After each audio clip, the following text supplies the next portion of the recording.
Muy bien, chicos. Continuando con la parte de taxonomía. Recuerden que en las células procarióticas hay dos dominios o reinos que se llaman hoy, ¿no? Las arqueas y las bacterias o bacterias verdaderas, simplemente, pero son procarióticas. En el otro grupo, llamado protisto protoctista, vamos a considerar la clasificación de Margulis, que es la que se utiliza bastante hoy, que agrupa a los protozoarios y agrupa también a las algas. Aunque hay algunos estudiosos que aún consideran a las algas dentro del grupo de las plantas, por la clasificación de Whittaker. Entonces, muchos también separan incluso a las algas en otro reino, llamado cromista, pero no está bien establecido. Así que por ahora vamos a considerar así, en los protistas, a los protozoarios y a las algas. Si por ejemplo van a San Marcos en su pre, consideren que las algas están en el reino Plantae, por si acaso. Por eso dicen, no, plantas con flores, plantas sin flores, con tejidos y sin tejidos. Sin tejidos, algas y musgos consideran. Sin embargo, en la clasificación formal se utiliza esta agrupación. Te voy a explicar. Entonces, mira, en el reino protista, protoctista, todas son eucariotas. Si consideramos solamente a los protozoarios, todos serían unicelulares. Si consideramos también a las algas, hay unicelulares y pluricelulares. Si solo consideramos a los protozoarios, todos son heterotróficos, todos.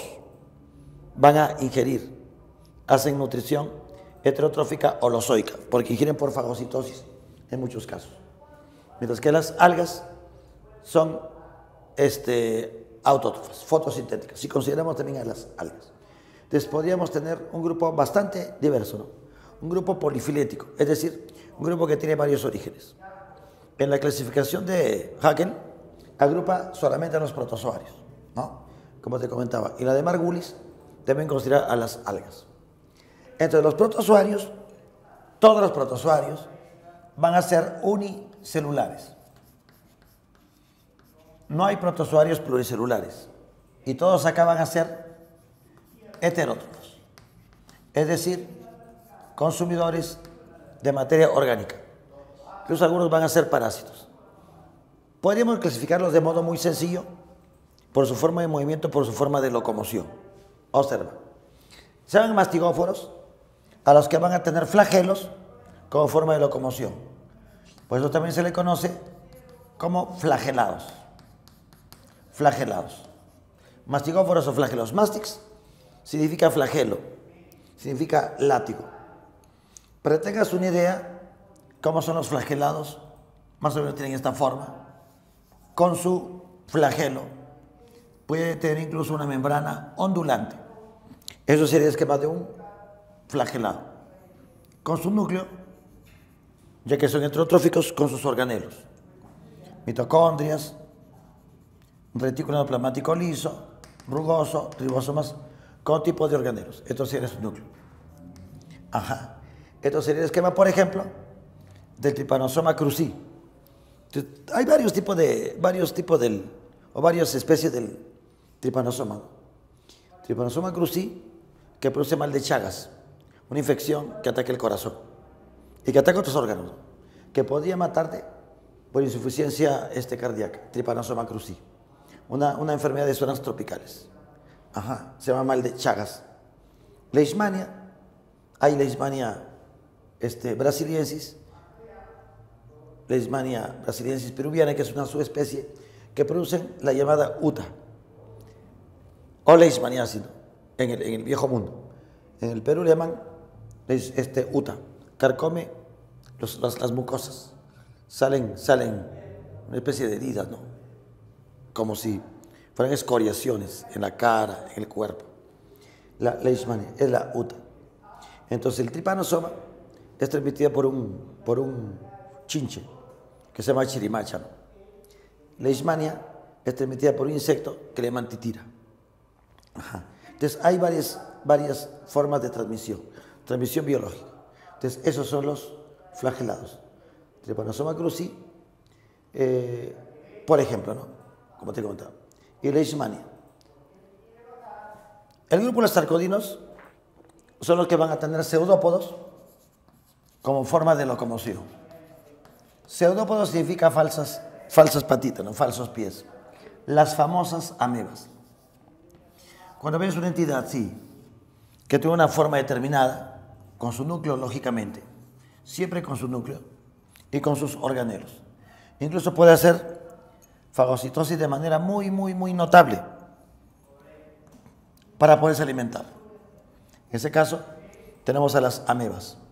Entamoeba coli, que es una ameba del intestino grueso, que es comensal, pero hay una que es parásita, llamada entamoeba histolítica, que produce disentería amebiana, diarrea con sangre y moco, así, una diarrea fea. Amoeba proteus, que es la ameba de los pantanos. Hay otras especies, como los radiolarios y los heliozoos, que son otros grupos que también pertenecen a este grupo. Sin embargo, el grupo Starcodium más conocidos se llama amebas y tiene pseudópodos. Todos estos son pseudópodos. Son una especie de evaginaciones, ¿no? Invaginación, evaginación de la membrana. Se mueven gracias a la proteína actina, que produce ese movimiento de la ameba. Esa es. Los esporozoos van a ser protozoarios que no tienen formas de locomoción, sin estructuras de locomoción. Voy a poner acá. Sin órganos o estructuras locomotoras. Sin estructuras de movimiento. Acá, por ejemplo, ¿qué está? Plasmodium. Hay varios tipos de plasmodium, varias especies. Plasmodium vivax, Plasmodium malariae, Plasmodium falciparum, que producen el paludismo, o malaria también conocida. Malaria. Antes se llamaba así malaria porque antes se pensaba que era transmitida por un mal aire, por eso malaria. Paludismo, porque la gente se pone bien pálida, ya que hay destrucción de glóbulos rojos. Entonces, esos son. El grupo también se llama apicomplexa. Se llama apicomplexa. Van a tener algunas estructuras más o menos la forma de un esporozoide así, con algunas estructuras derivadas del aparato de Golgi, con su núcleo por acá, ¿no? Sin estructura de movimiento. Tienen sus organelos, tienen sus mitocondrias, todo lo que debe tener un ser eucariótico. Van a parasitar glóbulos rojos, vamos a suponer que esto es un glóbulo rojo, un hematíe, y el plasmodium se multiplica por esporulación dentro de la sangre del humano. Cuando es chupado por un insecto, en su sistema digestivo hay reproducción sexual. En el humano asexual, mira, el plasmodium se multiplica y se liberan las esporas, produciendo el paludismo. Estos son los esporozoos del grupo de los protozoarios. Los más complejos de los protozoarios son los ciliados. Como su nombre lo dice, van a tener cilios como estructuras de locomoción. Los cilios tienen estructura parecida a un flagelo, pero son muchos más. Flagelo, te acordarás, que tiene microtúbulos, tubulinas, en estructura 9+2. Acá los cilios van a tener estructura 9+0. Representamos acá, de manera muy sencilla, a un protozoario de este grupo. Más o menos sería así, y van a tener muchos cilios. Son los más complejos, pues antiguamente este grupo se le consideraba como animales. Por eso el nombre protozoario, que significa primeros animales. Mira que van a tener una especie de boquita llamada citostoma, en la boca que está por este lado. Van a tener una especie de ano, que es una especie de vacuola excretora llamada citopigio. La boca, digámoslo así, se llama citostoma y el ano de este organismo se llama citopigio. Así se llama. Van a tener dos núcleos.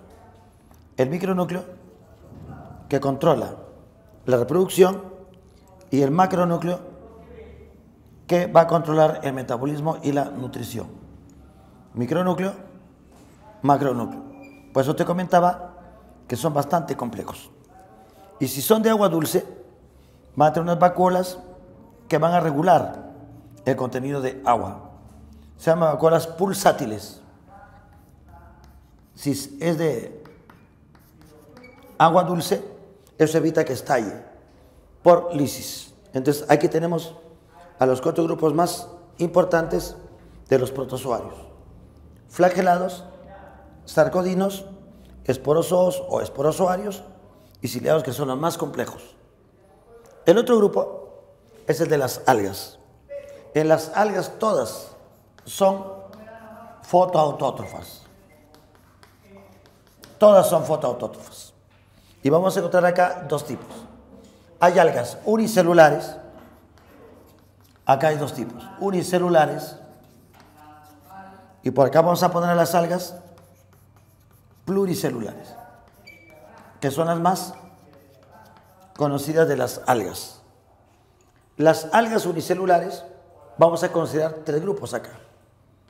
Las euglenofitas, que en algunos casos vamos a encontrar especies mixótrofas, que podrían hacer fotosíntesis, también pueden ingerir. Euglenofitas o euglenofitas, ¿no? O euglenophita también. Más o menos tiene esta forma, para que tengan una idea. Ajá, con su flagelo. Algunas pueden tener un flagelo pequeñito por acá. Acá está su núcleo, ¿sí? Van a tener sus plastidios, sus cloroplastos para hacer la fotosíntesis. También tiene citostoma, como si fuera un protozoario. Por eso antiguamente lo consideraban como protozoario. En la actualidad se clasifica como una alga unicelular. Esta es Euglena viridis. Mixótrofa. No tiene una verdadera pared. Tiene una película que forma una especie de glucocálix. Mira, una alga, pero con glucocálix. Con capacidad fotosintética, y también podría tener capacidad para comer por acá.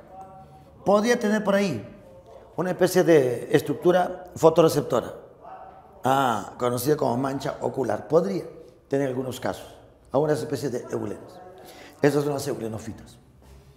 El otro grupo es de las pirrofitas. En este caso, por ejemplo, también tenemos a los dinoflagelados, que son algas unicelulares que tienen incluso bioluminiscencia. Van a tener pigmentos, por si acaso, fotosintéticos. En las euglenofitas hay clorofila y una especie de almidón pequeño llamado paramilo o paramilón. Los dinoflagelados más o menos tienen esta forma. Tienen una especie de casquitos, así partido en 2, más o menos. Van a tener un par de flagelos. Un flagelo por acá y un flagelo aquí, que tiene forma de una especie de cordón, conocido como cíngulo. En este caso tiene su núcleo por acá. Entonces eso se llama dinoflagelado.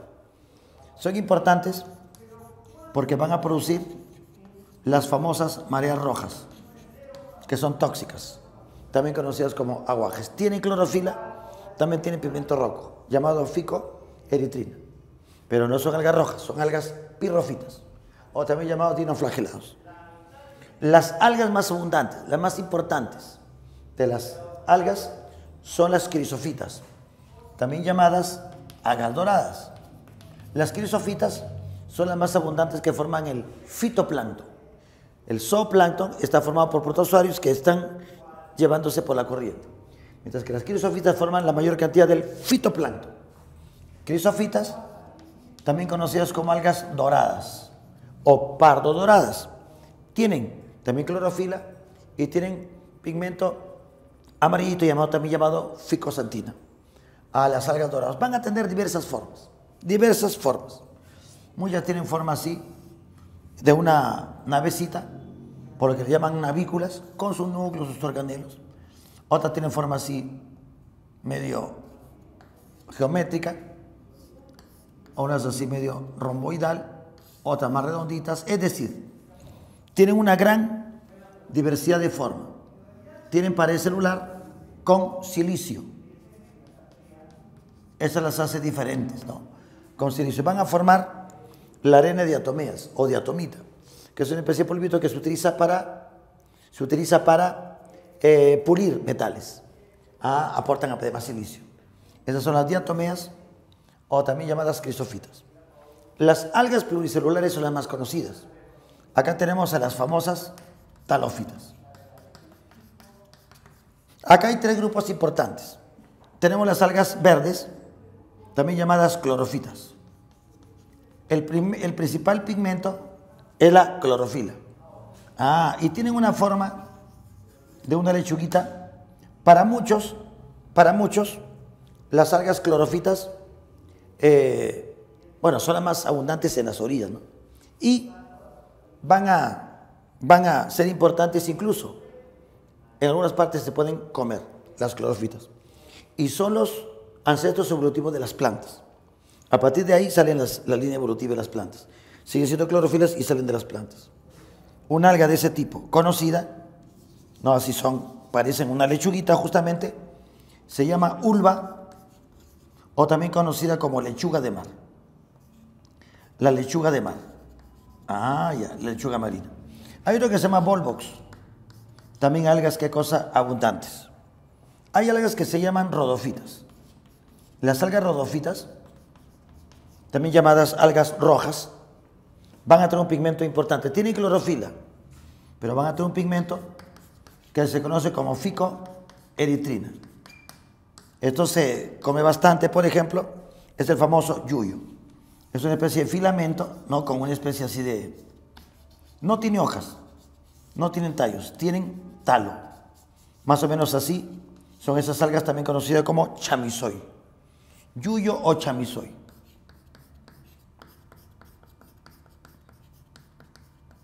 Que se usa como alimentación. Finalmente, tenemos las algas pardas.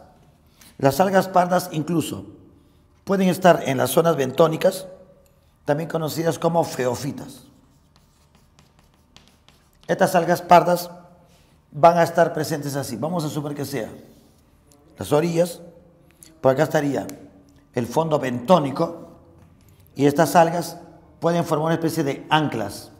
No son raíces y van a salir hasta las superficies. Incluso van a tener una especie de ¿qué cosa? De flotadores para no hundirse. Se les conoce como algas bentónicas, siendo conocido el sargazo gigante. El sargazo gigante que puede alcanzar 60 a 100 metros. Tremendas algas. Las más grandes son las algas pardas.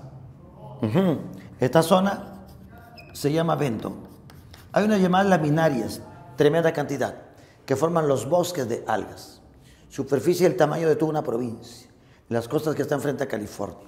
Entonces ya tenemos acá una agrupación muy sencilla de los protozoarios, en este caso de las algas más importantes y conocidas.